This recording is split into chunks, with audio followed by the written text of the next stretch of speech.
তারকা অভিনেত্রী রাশমিকা মান্দানা অভিনয়ে ক্যারিয়ার গড়েছেন কন্নড় ইন্ডাস্ট্রি থেকেই।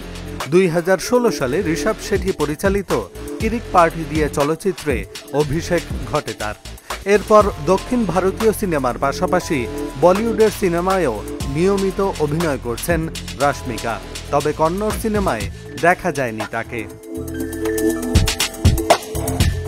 কিছুদিন ধরেই গুঞ্জন রাশমিকা মান্দানাকে কন্নড় ইন্ডাস্ট্রিতে নিষিদ্ধ করা হয়েছে। সম্প্রতি বক্স অফিসে ঝড় তোলা ঋষভ শেট্টির কন্নড় সিনেমা কান্তারা চ্যাপ্টার 1 নিয়েও কোনো কথা বলতে দেখা যায়নি রাশমিকাকে। দুইয়ে 4 মিলিয়ে গুঞ্জনটা ভালোই ডালপালা মেলেছে। রাশমিকা কি কন্নড় সিনেমা থেকে নিজেকে সরিয়ে নিয়েছেন নাকি তাকে নিষিদ্ধ করা হয়েছে?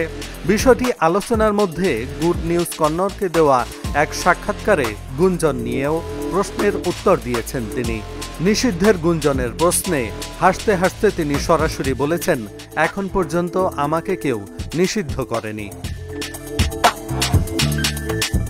রাশমিকার ভাষ্য, সাধারণ মানুষের মতামতের ওপর নির্ভর করে জীবনযাপন করা সম্ভব নয়।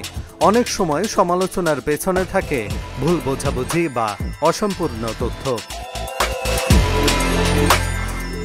সামনে আদিত্য সারপোতদার পরিচালিত থামা সিনেমায় দেখা যাবে রাশমিকাকে। তার বিপরীতে রয়েছেন আয়ুষ্মান খুরানা। এর মধ্যে বিজয় দেবরাকোন্ডার সঙ্গে বাগদান সেরেছেন রাশমিকা।